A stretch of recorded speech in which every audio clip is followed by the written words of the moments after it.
الحمد لله أرنتي لا ونقول لي المهنة الله قاضين وحين نوصل نقدر أيقون نبض قبه ونهانتي وحا دل فوق لين دلك الطلياني قليمة كل الدول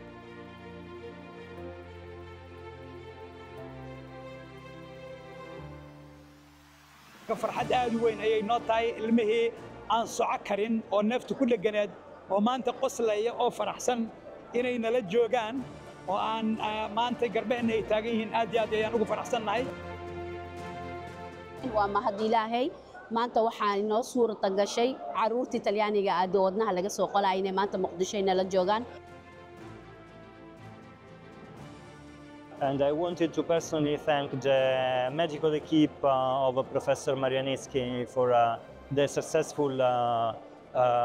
operation that he completed